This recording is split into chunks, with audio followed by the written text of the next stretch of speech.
그렇죠? 자, 봅시다. 첫 번째 그래프가 나와 있는데 이게 2015년 거예요. 2015년에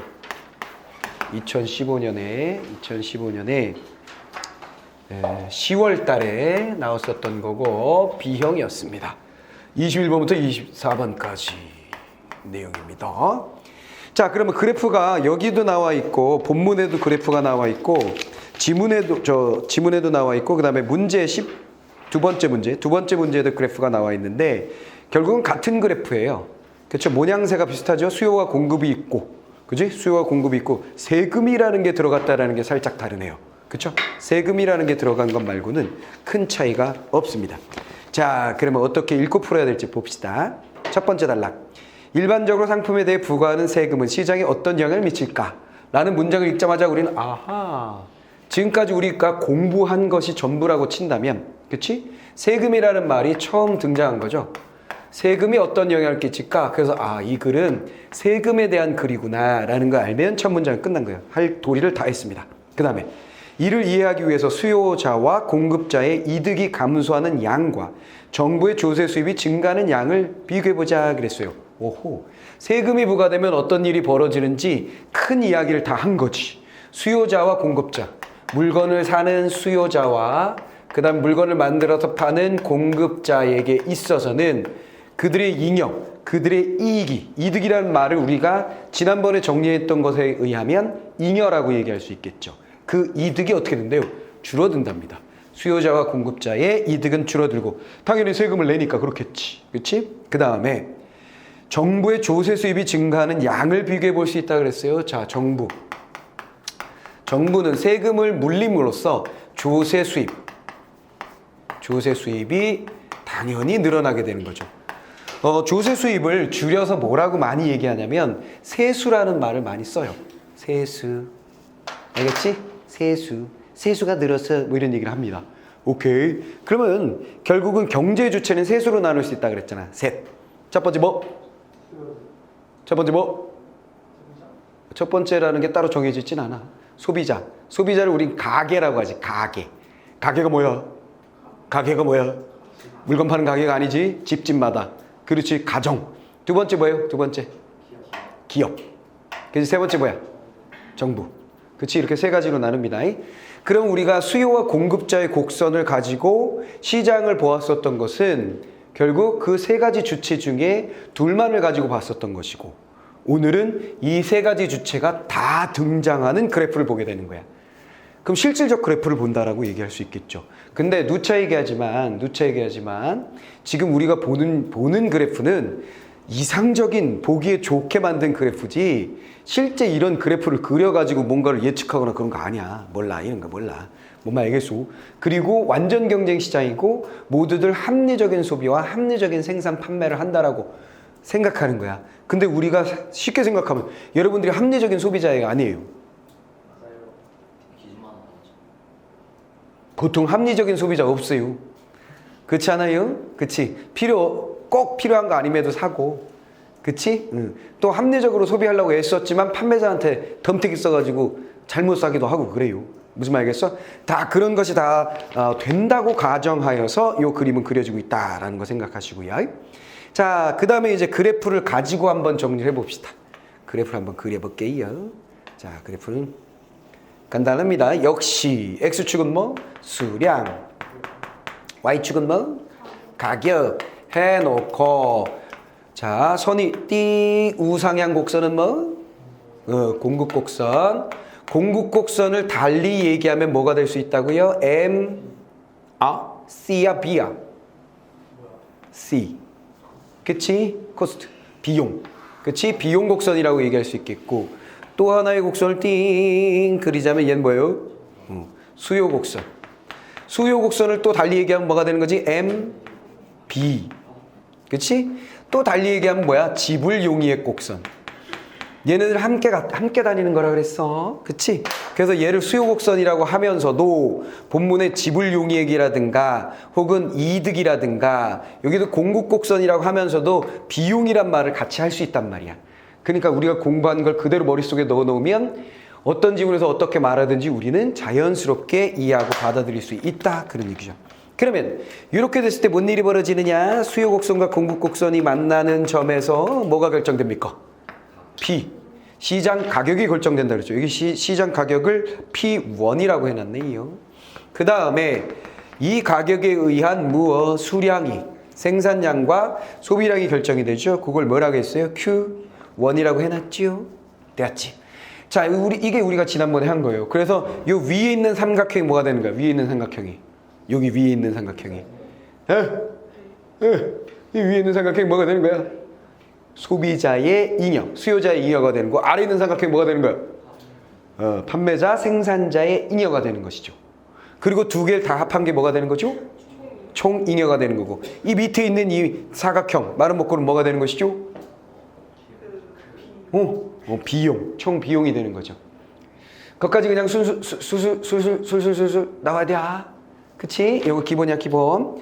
근데 여기 무슨 일이 벌어졌냐면 생산량이 줄었죠. 생산량과 소비량이 열에 줄어들었어요. 그리고 Q 뭐라고 했냐? 자, 이렇게 감소하게 된 이유는 뭐냐면 물건값이 변했기 때문입니다.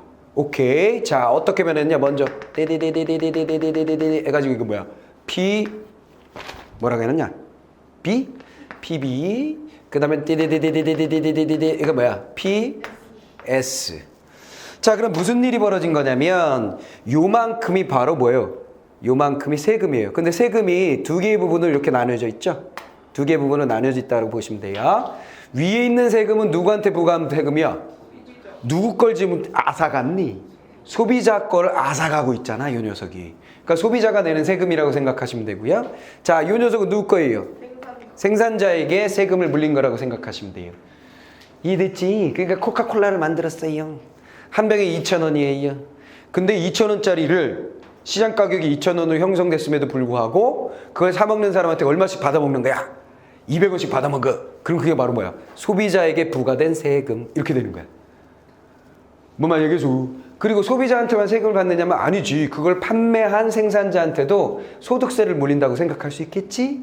소득세를 물리게 되면 2,000원에 팔았지만 한 병당 소득세가 한 200원 돌아간 꼴이에요. 그러면 얘는 2,200원에 콜라를 사는 거고 얘는 뭐야?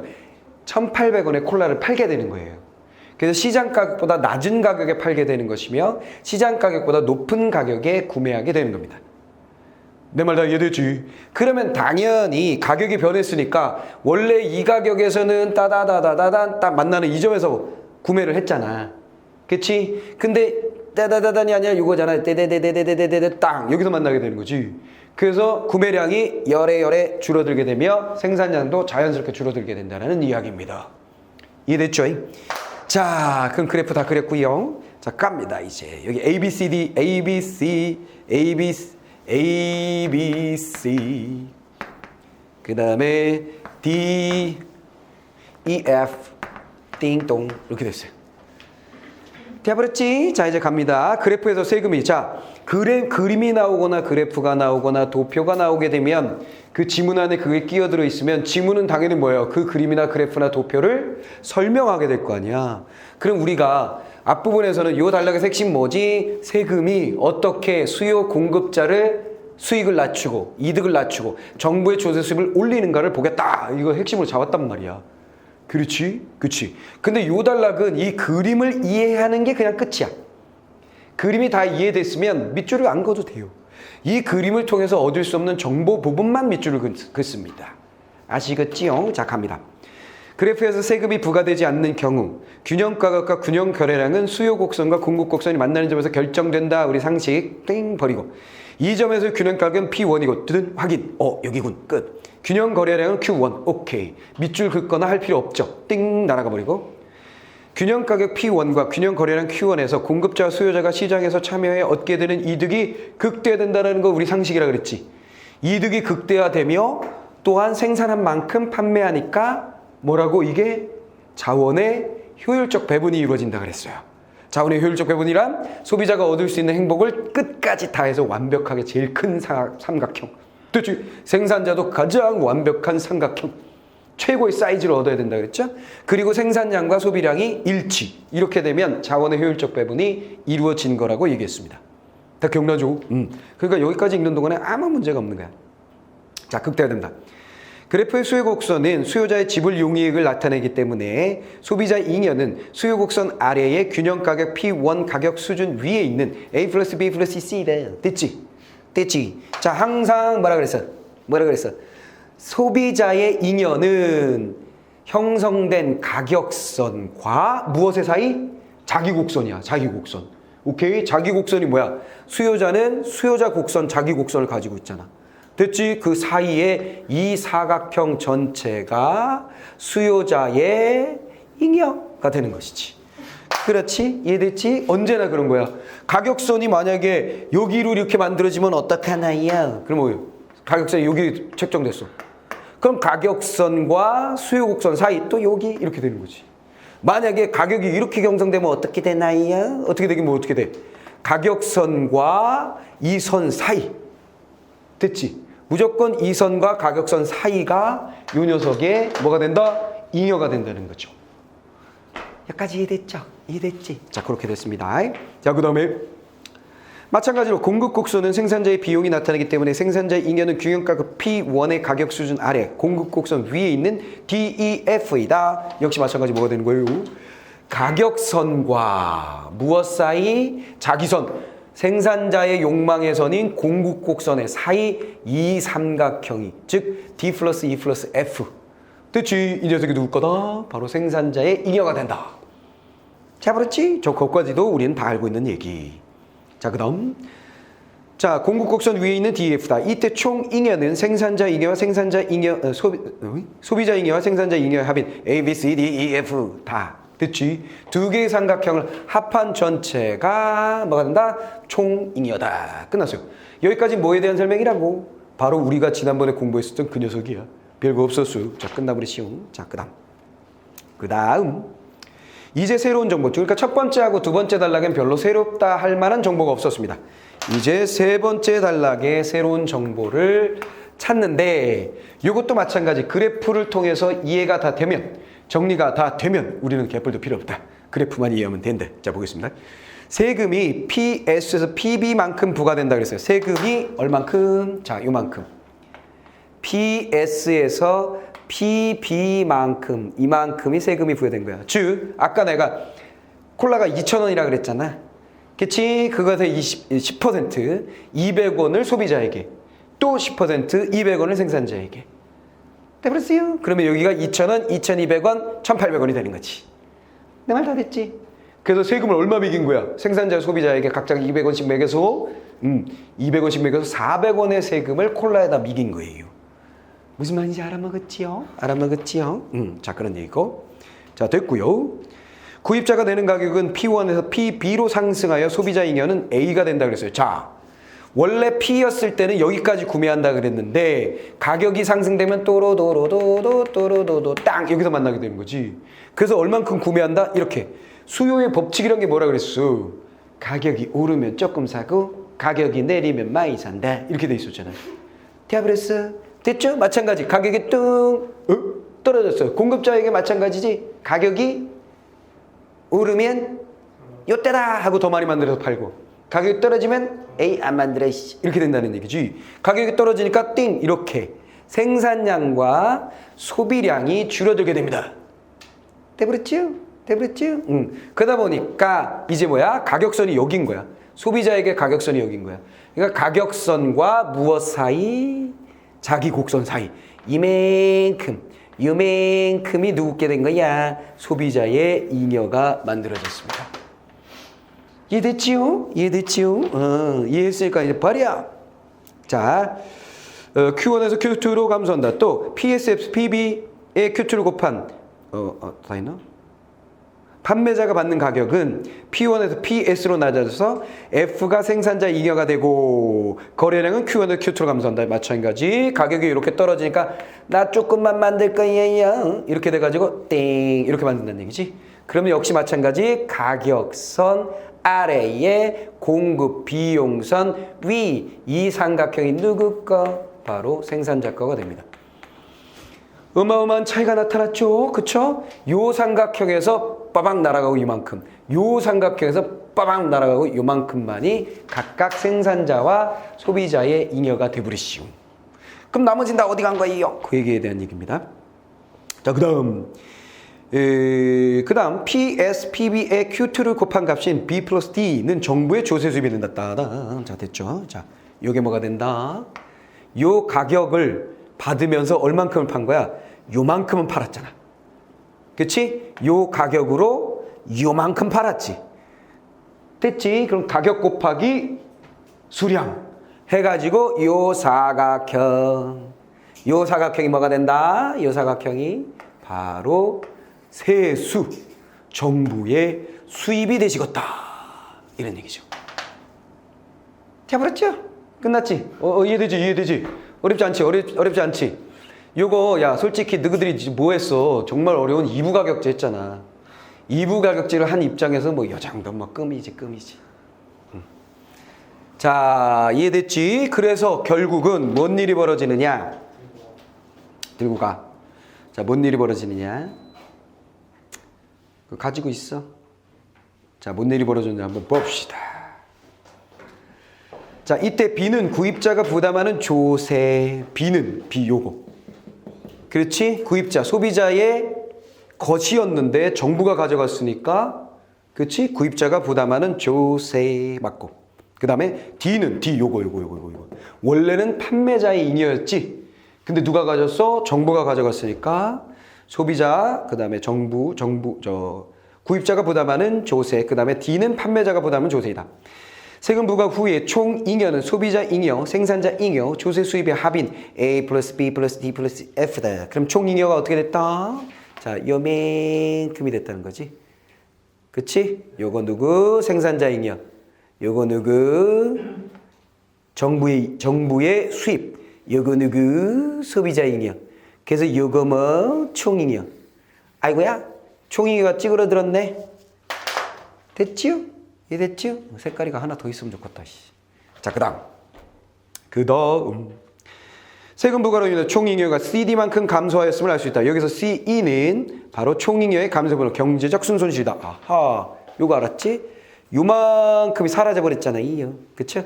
요만큼이 바로 뭐다? C 플러스 E가 손실. 돼버렸죠. 다 됐지? 그러면 요 세 번째 단락에 우리가 줄을 글만한 건 하나도 없는 거야. 왜냐면 이거를 보면서 다 이해가 돼버렸거든. 오케이? 근데 잘 빨리 안 다가오는 사람들은 뭔가 체크하는 게 좋겠죠? 요건 소비자 잉여. 요거는 생산자 잉여. 그치? 요 두 개를 합한 것이 세금, 세수. 그 다음에 요것은 순손실. 이렇게 딱 정리해버리면 문제를 푸는데 아무 어려움이 없을 것입니다. 돼버렸지요? 됐어? 오케이. 자, 그 다음에 다음 단락. 세금에 의해 발생하는 경제적, 자, 세 번째 단락 그렇게 해서 그냥 끝내버렸고요. 네 번째 단락으로 들어가면서 아주 무지하게 중요한 개념이 나옵니다. 세금에 의해 발생하는 경제적 순손실은 수요와 공급의 가격 탄력성에 의해서 달라진다. 그래서 아하, 빠밤, 중요한 정보가 나왔어요. 가격의 탄력성. 자, 요 개념은 경제학에서 경제 지문에서 자주 나올 수 있습니다. 탄력성이라는 것은 부드러운 정도? 복원력? 얼마나 많이 흡수하는가? 뭐 이런 거겠죠. 무슨 말이겠어? 선생님처럼 나이가 든 사람들은 탄력적이다, 비탄력적이다. 피부가 비탄력적이다. 무슨 말이겠어? 여러분들은 아주 탄력적이다. 뭐 이런 얘기잖아요. 즉 쉽게 변하죠. 쉽게 변하면서도 다시 복원이 금방 돼요. 뭔 말이겠어? 그러면 경제학에서 가격 탄력성이라는 건 탄력성은 뭐냐? 즉 이것에 따른 탄력성이라고 생각하셔야 돼요. 항상. 가격 탄력성, 가격에 의한 충격에 어떤 식으로 반응하느냐. 이렇게 보시면 돼. 무슨 말이겠어? 공급 탄력성, 공급에 따른 어떻게 탄력이 변하느냐. 이렇게 봐야 되는 거고. 이해됐지? 자, 그렇게 보시고. 가격 탄력성이란 가격 변화에 대해서 수요량이나 공급량이 얼마나 민감하게 반응하는가를 측정하는 지표이다. 자, 포인트. 이 녀석의 개념은 결국 무엇이냐면 가격의 변화에 따라서 무엇이 공급량과 수요량이 어떻게 변화하는지. 가격이 오르면 공급량은 어떻게 되죠? 우리의 상식. 가격이 오르면 공급량은 어떻게 됩니까? 늘어나죠. 가격이 오르면 수요량은 어떻게 됩니까? 떨어지게 되는 것이죠. 이래지 이게 우리가 알고 있는 건데 올라가고 내려갈 텐데 또 반대로 얘기하면 가격이 떨어지면 공급량은 어떻게 되는 거예요? 줄어들고. 됐지? 가격이 떨어지면 수요량은 어떻게 되는 거예요? 올라가고. 이런 얘기죠. 됐지? 이건 우리의 상식. 돼버렸지? 다 이해됐지? 다 됐어? 다 됐어? 자, 끝. 자, 그 다음에 자, 요런 건데 얼마나 민감하게 반응하는지 보는 거예요. 그 민감도를 본다. 그래서 탄력성이란 건 민감도, 민감한 정도, 변화폭 이거죠. 자, 가격이 조금만 변해도 수요량과 공급량이 큰 폭으로 변할 때 가격 탄력성이 크다고 말하는데 대체로 수요 곡선과 공급 곡선의 기울기가 완만할수록 가격 탄력성이 크고 기울기가 급할수록 가격 탄력성이 적다. 자, 요거를 반드시 여러분들은 오늘 암기하셔야 됩니다. 알겠지? 뭐 탄력성이 크다는 얘기는 오케이 공급과 수요의 변화량이 어떻다는 얘기? 변화가 크다는 얘기고 됐죠? 그래프에서는 어떻게 나타난다? 기울기가 어떻게 된대? 탄력성이 크면 완만하다. 요게 포인트. 자, 요거 포인트야. 기울기가 완만한 것이 탄력성이 크다. 자, 예를 들어서 그래프가 이렇게 있다고 치고 자, 공급 곡선이 요리 있는 거하고 요리 있는 거하고 A하고 B 비교해 보세요. 어느 녀석이 더 탄력성이 크겠습니까? B가 크다는 얘기예요. 됐지? 그치? 탄력성이 얘가 크다. 즉, 가격에 따른 변화폭이 크다는 거예요. 뭔 말인지 알겠습니까? 그러니까 이렇게 되는 거지. 따란 가격이 요거야. 그럼 얘는 이만큼 생산할 거야. 가격이 요거야. 그럼 얘는 요만큼 생산할 거야. 됐지? 가격이 올랐어. 올랐더니 요만큼 생산량이 늘어났죠? 가격이 올랐더니 아이고야 여기다 그리면 어떡해 멍충이.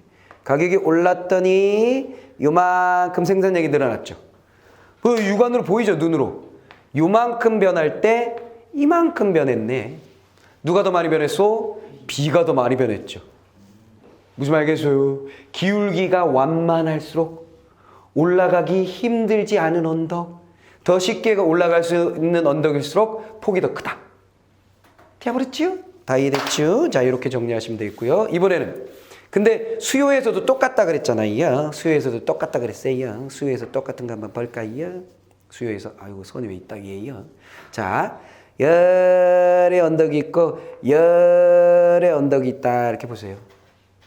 됐지? 여기서 A와 B라 그러면 누가 더 완만해요?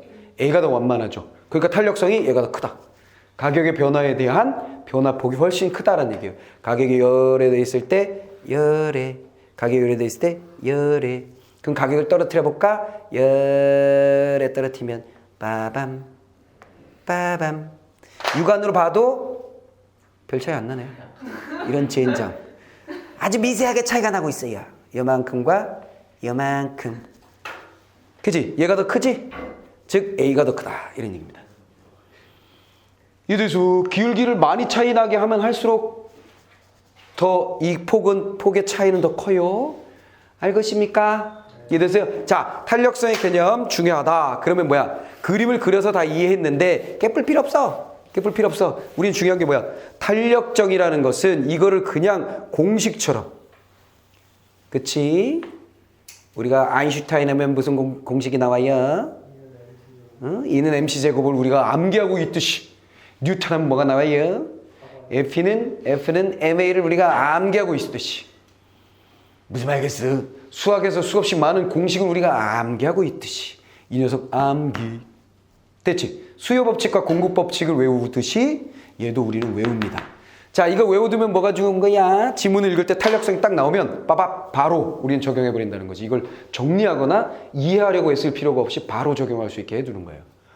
환율이라는 게 뭔지 바로 알고 있으라 그랬잖아. 기억나지? 기억나지? 한번 물어볼까? 환율이 오르면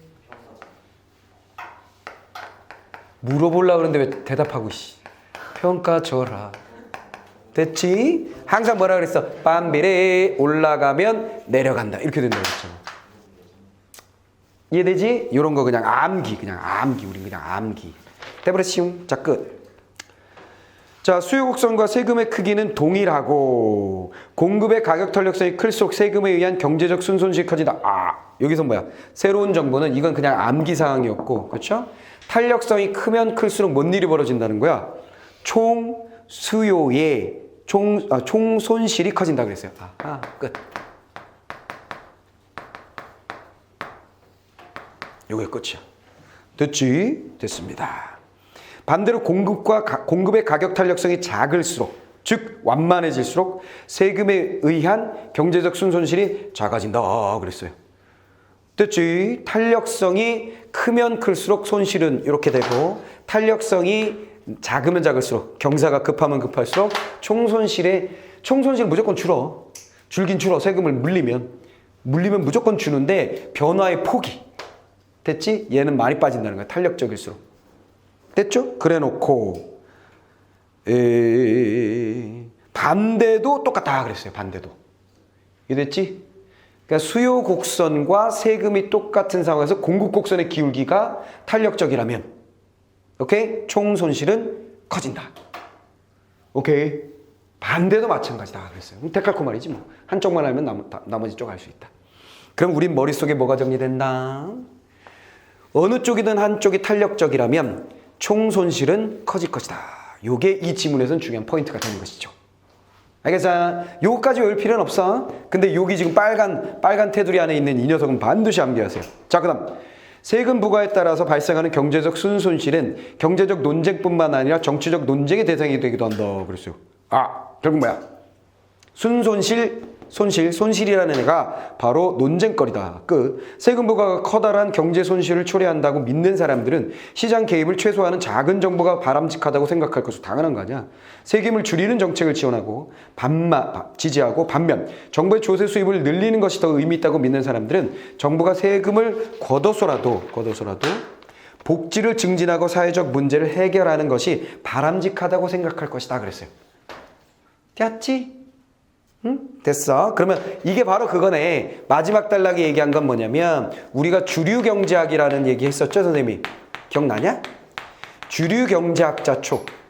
즉 무엇을 중요시한다? 시장을 중요하게 생각하는 사람들은 정부의 개입이라는 게 뭐야? 세금으로 여기서는 정부의 개입이 커지면 안 된다. 이거 줄여야 된다고 주장한다는 거죠.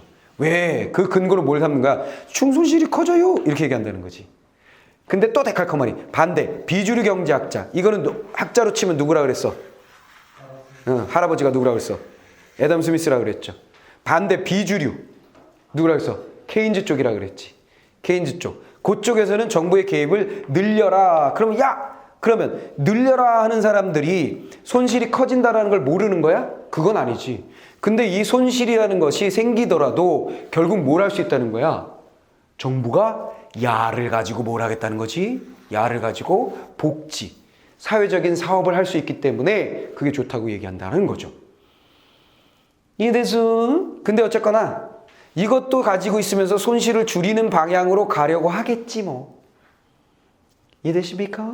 이해됐죠? 정부 입장에서는 최대한 많이 끌어내면서도 손실은 많이 줄일 수 있는 어떤 선에서 세금을 거두려고 노력을 하는 것이 당연하죠. 세금을 안 걷는 나라는 없고. 그치? 세금을 안 걷는 나라는 없잖아요. 됐어요? 다 이해됐죠? 많이 걷냐 적게 걷냐 뉴진세냐 아니냐의 차이가 있을 뿐이지. 오케이. 그 우리나라가 다른 나라에 비해서, 다른 선진국에 비해서 세금이 많은 편일까요? 적은 편일까요? 많지는 않죠. 네, 많지는 않을 거예요. 근데 항상 우리 좀 그런 게 있어요. 세금이 많으냐 적으냐에 대해서 처음에 걷어내는 세금 가지고 생각하는 경향이 있는데, 아버지나 어머니나 뭐 형, 동생, 누나, 동생은 아니겠구나. 동생이 세금을 낼 리는 없잖아. 물론 할아버지가 하루에도 동생한테만 뭘 뚝 떼어줬어. 할아버지만 나는 밉보여가지고 외할아버지가 내 동생만 뭐 주식을 뭐 줘가지고 주주야 뭐 이렇게 되면 뭐 그럴 수도 있겠네. 그잖아. 자, 그 다음에 이제 문제를 한번 해볼게요. 첫 번째 문제 한번 봅시다. 첫 번째 문제 뭘 물어봤느냐? 윗글에 대한 설명이 가장 적절한 것, 조세의 개념과 의미가 변천해온 과정을 설명하고 있다. 자, 조세에 대한 이야기는 틀림이 없는데 그 조세의 개념이 바뀌는 것에 대해서 있나요? 이거 없어요. 조세 개념에 대해서도 설명을 거의 안 했고요. 그 다음에 이것의 변천. 옛날엔 조세를 뭐로 생각했으나 지금은 어떻게 됐다. 역사적인 얘기가 전혀 없잖아요. 그죠? 땡 틀렸고. 자, 2번 선택지 한번 보겠습니다. 2번. 조세의 유형과 특성을 구체적인 사례를 들어 설명하고 있다고 그랬어요. 자, 조세의 유형. 조세에는 어떤 것이 있으며 그 각각의 조세는 어떤 특성을 가지고 있는지. 우리가 여기서는 조세의 이름 자체를 본 적이 없잖아. 그냥 세금은 물린다 이렇게 돼 있지. 부가가치세 이건 내가 얘기했을 뿐이고 본문에는 없어요. 그쵸? 자, 요거 없다, 유형 없다. 당연히 그러니까 특성도 없다. 세 번째 선택지 넘어갑니다. 조세 부과의 시장에 미치는 영향. 아, 이게 시작이었지. 어떻게 조세가 영향을 미치는지, 시장에 어떤 영향을 미치는지에 대해서 얘기했으니까 오케이. 그 다음에 관련된 개념. 뭐가 나왔어요? 탄력성? 탄력성에 따라 달라진다 그러면서 탄력성이란 개념 들어갔죠? 오케이, 이거 맞는데 이렇게 되는 거죠. 자, 4번 선택지 들어갑니다. 조세 부과에 대한 상반된 이론을 소개하여 각각의 의의와 한계. 자, 상반된 조세 부과에 대한 상반된 이론. 지금 데칼코마니 분명히 있었어요. 주류경제학자 쪽. 뭐 그런 말은 안 했지만 어쨌거나 찬성론자와 반대론자가 있었죠. 근데 그 이론적 기반에 대해서는 얘기하지 않았어요. 그렇지. 이론이라고까지는 얘기하지 않았어. 상반된 입장은 있지만 이론이라고 얘기하지 않았습니다. 근데 입장이 이론 아니에요? 이렇게 헷갈리는 사람이 있더라도 뒤에 또 있어요. 내용이 뭐라 그랬어요? 각각의 의와 한계. 의와 한계를 얘기하진 않고 의와 한계는 얘는 이런 좋은 점이 있고 이런 문제점이 있어요. 이거 긍정부정이야. 긍정적인 측면과 부정적인 측면. 장점과 단점이야. 장점과 단점. 각각 그걸 얘기하진 않았죠. 이런 근거로 돼서 이쪽에서는 정부가 개입을 하라 그러고 이런 근거를 대서 이쪽에서는 정부 개입을 줄여야 된다라고 말했다고만 되어 있지. 입장만을 보여줬지 이거 얘기하지 않았습니다. 이해됐죠? 내가 이거 하나하나 얘기하고 있는 건 왜? 다른 선택지에도 충분히 나올 만한, 다른 문제도 나올 만한 선택지이기 때문에 개념을 잘 정리해 놓자라는 뜻에서 설명을 해주고 있는 거고요. 자, 5번 선택지 한번 보겠습니다. 조세 부과에 따른 문제점을 다양한 측면에서. 자, 조세 부과에 따른 문제점이라고 한다면 있기는 있죠. 문제점 뭐겠어요? 총잉여가, 사회적 총잉여가 찌그러든다. 이건 문제점이라고 볼 수 있겠죠. 요거 문제점으로 삼아가지고 정부의 개입을 줄여야 된다라고 말하는 그 측이 있는 거잖아. 그런 쪽이 있는 거죠. 자, 그건 있긴 있습니다. 근데 그 해결책을 제안한다 그랬는데 해결책은 없죠. 해결책은 없습니다. 그래서 땡. 정답은 3번. 이렇게 된 거지. 다 따라왔어요? 괜찮지? 자, 그 다음에 두 번째 문제 한번 볼까요? 자, 두 번째 문제는 보기의 조건을 잘 보시고 적용을 하시면 되는데 얘는 기본적으로 그림이 명확하게 뭔가 차이가 나요. 그래서 그림 가지고 저 풀었는데요. 그림의 사이즈 보면 뭐 정말 눈이 안 보이는 사람 아니면 이건 다 할 수 있어요. 그지? 그렇잖아. 알지? 자, 그러면 가나는 동일한 크기의 세금이 부과된 상태이다. 자, 세금은 뭐야? 첫 번째, 세금은 동일하다. 이게 첫 번째 조건이에요. 두 번째 조건. 자, 부과 이전에 가나의 균형 거래량은 동일했다. 거래량은 동일했다 그랬고요. 세 번째, 공급 곡선의 기울기는 동일하다. 네, 세 번째 뭐야? 공급 곡선의 기울기는 동일하다 그랬습니다. 됐지? 가나의 수요 곡선의 기울기만 다르다. 기울기가 다르다 했는데 딱 보니까 어때? 네 번째 조건, 그래프를 통해서 볼 수 있죠? 가와 나를 딱 비교해 봤을 때 기울기가 어디가 더 완만한지 찾아야 되겠지. 어디가 더 완만해? 이쪽이 완만하지. 완만. 얘가 완만하다는 얘기는 기울기가 완만하다는 얘기는 뭐가 되는 거야? 탄력성이 크다. 탄력성이 크다는 얘기는 결국 어떤 결론을 끌어낼 수 있지? 총 손실이 크다. 그 얘기는 결국 가 부분의 잉여가 나 부분의 잉여보다 많다란 얘기지. 얘가 손실이 크니까 잉여라고 치면 잉여는 이쪽이 크죠. 우리가 알아낼 수 있는 거. 됐지? 다시 정리하면 나의 손실이 크므로 가의 잉여가 크다. 그치? 얘는 자 다시 고개도 이렇게 하여 총 손실이 크기 때문에 나는 손실이 크고 얘는 잉여가 크다. 잉여가 크다는 얘기는 얘에 비해서 크다. 됐지? 다 정리됐죠? 이렇게 하고 푸시면 돼요. 그럼 첫 번째, 생산자 잉여는 가가 나보다 더 크다 그랬어요. 1번 선택지. 생산자 잉여는 얘가 크다 그랬잖아요. 그렇지? 그러니까 가가 크다. 맞죠?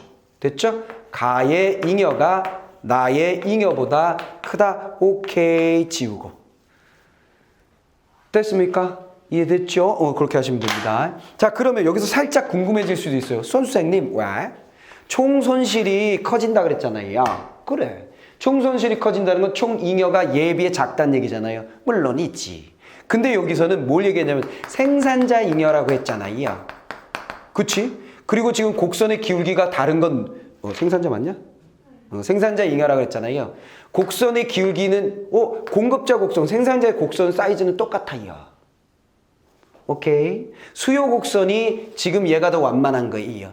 근데 생산자의 잉여가 쭈그러들었지. 여기가 크다 그랬으니까 여기로 쭈그러들었다는 얘기잖아. 총 잉여가 줄어든 건 본문에 있으니까 알겠습니다. 그런데 생산자 잉여가 줄어들었다는 건 어떻게 알죠? 이렇게 질문할 수도 있죠. 내 말 이해됐어? 내 말 이해됐지? 그러니까 총 잉여가 여기서 100이야. 근데 여기 총 잉여가 80으로 줄었어. 그러면 그 줄어든 게 생산자 말고 소비자에만 줄어들 수도 있는 거잖아요. 이렇게 주장할 수도 있다는 얘기지. 전혀 그럴 주장을 하지 않을 여러분들 앞에서 내가 그런 주장이 있을 거라고 얘기하니까 여러분들의 표정이 아주 거시기하군요. 미안해요. 자, 근데 내 취지는 이해했지?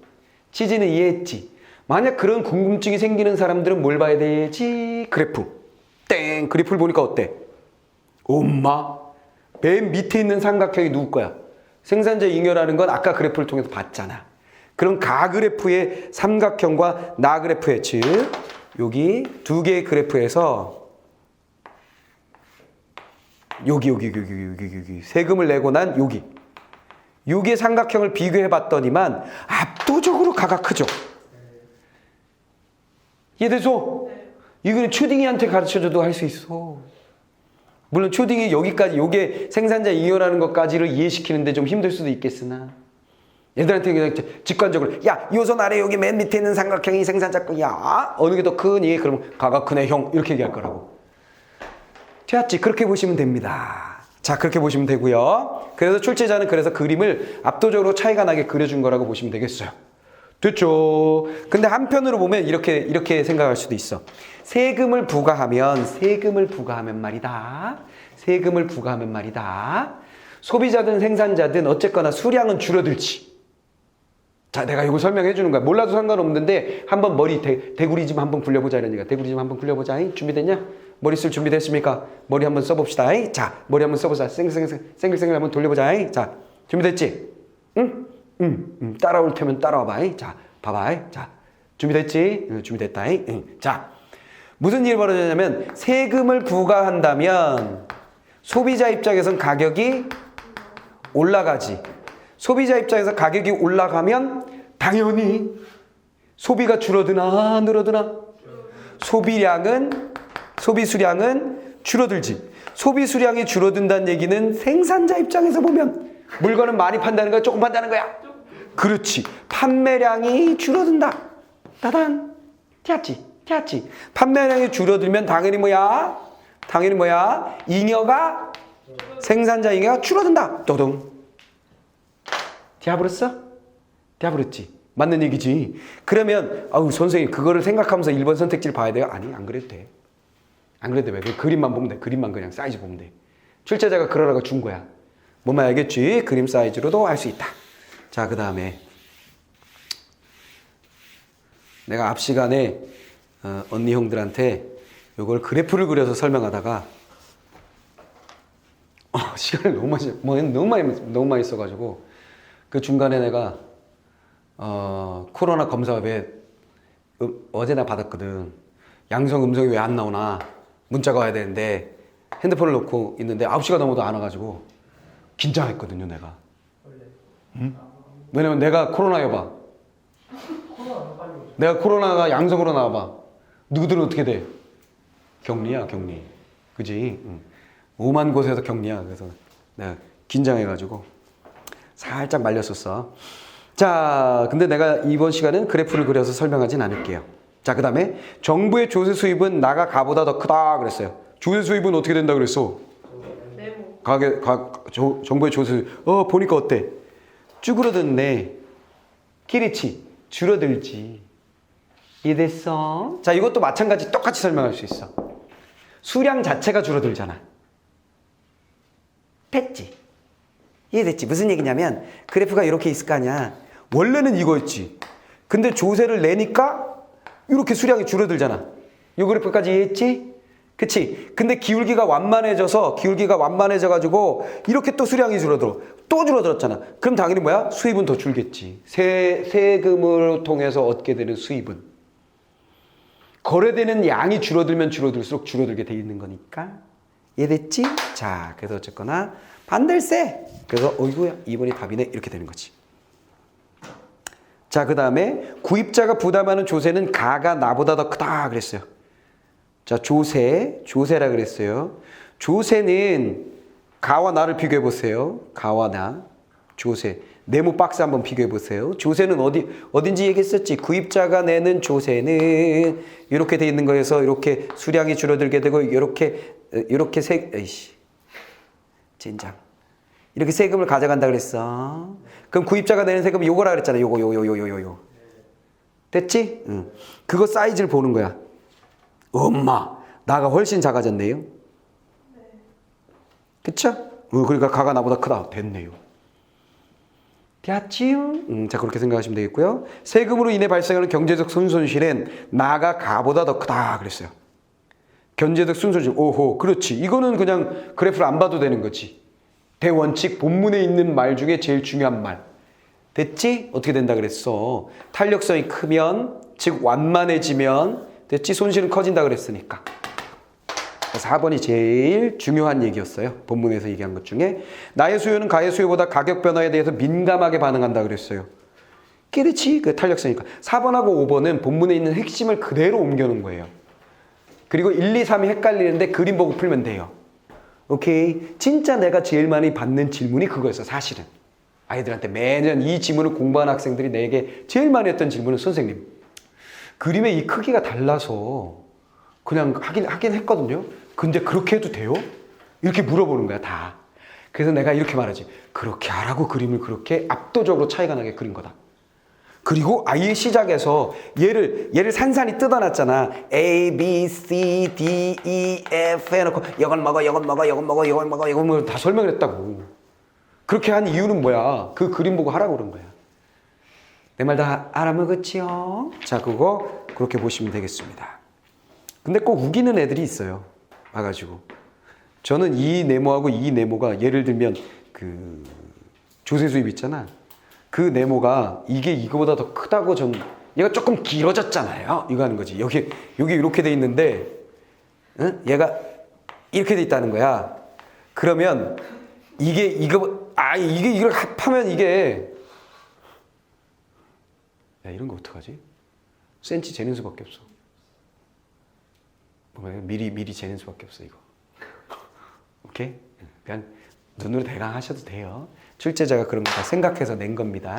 자, 그런데 어쨌거나 그럼에도 불구하고 내가 언어적으로 조금 생각해서 풀 수 있는 팁도 줬어요. 오케이? 꼭 그렇게 해야 되는 건 아니지만 하여간 그 팁도 내가 주었습니다. 자, 그러면 이제 다음. 자, 세 번째 문제 볼까요?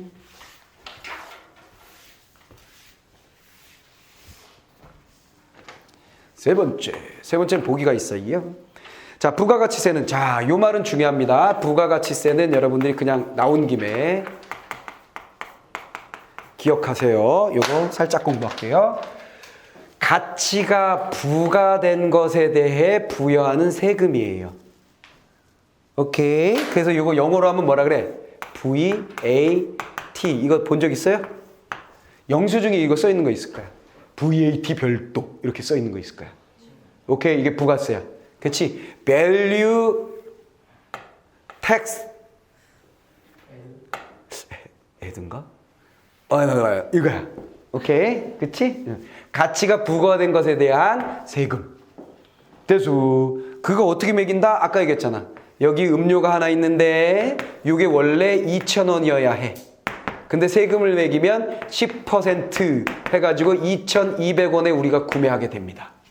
이걸 이제 부가세라고 얘기하는 거야. 이거 누가 내는 거야? 소비자가 내는 거야. 무슨 말인지 이해됐지? 이해됐지? 이건 부가세. 소비자의 세금.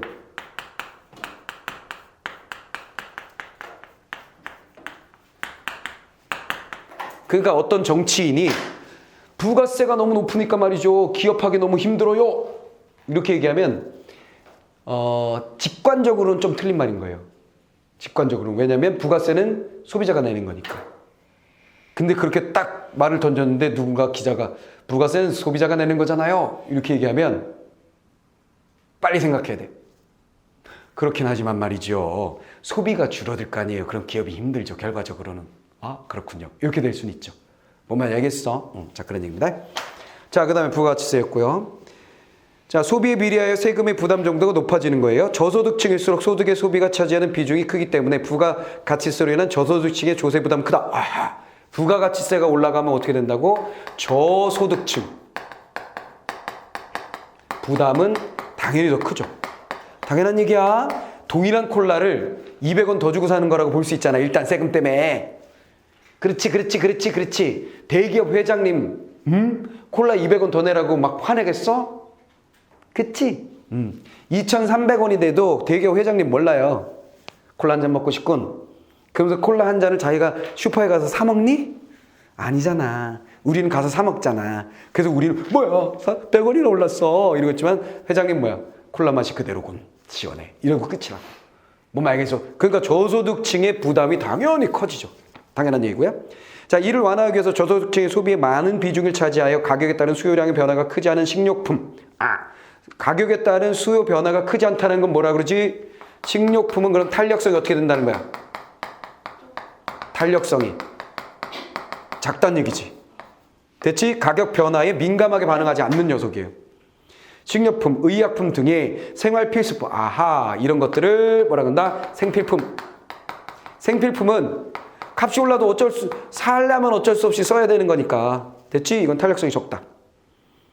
그래서 이런 생활 필수품에는 누가 저소득층이 부담이 올라가는 것이기에 면세 한다 이런 얘기예요. 세금 안 매긴다. 배추에 부가세 안 매길게요. 이렇게 되는 거야. T-bone steak. 부가세 미개야 된다 이런 얘기지. 1년에 한 번 먹을까 말까 하단 말이지. 무슨 말인지 이해됐소? 자, 그런 얘기입니다. 자, 정답은 몇 번? 1번. 생활 필수품에 대하여 부가가치세를 면세해 준 것. 본문에 있었고 보기에 있었고 생활 필수품에 대한 저소득층의 소비자 잉여가 감소하지 않게 하려는 것이다. 됐지? 즉 본문에 나와 있었던 뭐야? 세금을 주게 되면 세금을 미기게 되면 어떻게 된다는 거야? 이 삼각형이었잖아. 이 삼각형. 이 삼각형이 요만큼 사라져 버렸었잖아. 됐지? 근데 이 세금을 없애버리면 당연히 온전한 삼각형을 소비자가 갖게 되는 것이지. 깨버렸지? 자, 그래서 1번 정답. 자, 12번 한번 가볼까요? 자, 기억에 대한 설명으로 적절한 것을 보기에서 찾아라 그랬어요. 기억은 뭐냐면 세금을 만큼 부과되면 시장은 원래의 균형 상태를 벗어나게 된다 그랬어요. 세금에 의해 세금을 부과하면 기억. 자, 네 번째 문제.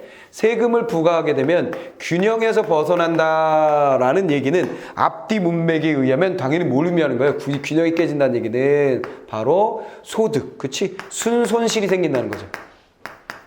순손실이 생긴다는 얘기고 얘를 달리하면 총잉여, 생산자 잉여와 소비자 잉여가 줄어든다는 얘기죠. 됐지? 이게 본문에 있는 말이야 그냥. 됐지? 핵심 끌어냈어. 공급자와 수요자가 시장에 참여해 얻게 되는 이득이 준다? 오케이. 총잉여가 준다 했을 때 총잉여 안에 뭐가 들어가 있다? 생산자와 소비자의 잉여가 있으니까. 시장 거래량이 세금 부과 이전의 균형 거래량보다 줄어들게 된다. 그랬지? 삼각형 저 그래프가 어떻게 됐어? 자, 아이고야, 참 그래프도 옹졸하게 그렸네. 자, 이게 있는데 세금을 띠딩 물렸더니 빠밤 하고 딱 줄어들잖아. 됐지? 그래프에서 다 본 거야. 맞네. 구입자가 내는 가격이 세금 부과 이전의 균형 가격보다 낮아. 아, 뭔 소리. 가격이 어떻게 됐어? 요게 균형 가격인데 빠밤 이렇게 올라갔잖아. 됐지? 근데 요게 옹색하게 그렸네 라고 말할 수밖에 없었던 건 뭐였을까 내가?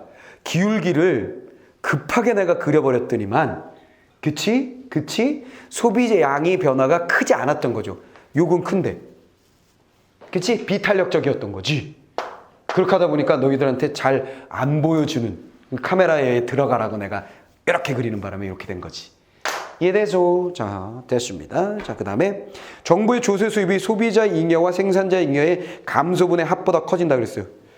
조세 수입은 어떻게 되는 거예요? 조세 수입은 생산자 잉여와 자, 이것도 그래프로 한번 이해해 볼까요? 이번엔 좀 크게 그려 볼까? 자,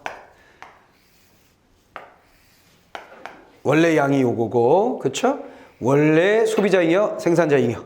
세금을 미겼다 해가지고 이렇게 됐다면 요만큼이 사라지게 되는 거죠. 됐지? 이게 바로 뭐야? 조세 수입이 되는 거죠. 소비자 잉여와 생산자 잉여의 감소분이 합보다 커진다. 이건 뭐야? 원래 이거에서 감소된 만큼 요만큼 감소된 거니까 똑같은데? 커지는 게 아니라 감소된 만큼 가져가는 거죠. 즉 생산자 잉여만, 소비자 잉여만 생각하면 소비자 잉여가 요만했었는데 이만큼을 정부가 가져가고 요만큼만 남게 되고 요거는 손실로 남게 되죠. 이해됐지? 그래서 줄어든 요 두 개가 일로 다 들어가는지는 우리는 알 수가 없어요. 뭐 절묘하게 일치되는 수가 있을 수 있을지 모르겠으나 오케이. 그러니까 요만큼 가져가게 된다. 이해됐어요? 그래서 정답은 기억과 니은 끝 이렇게 되네요.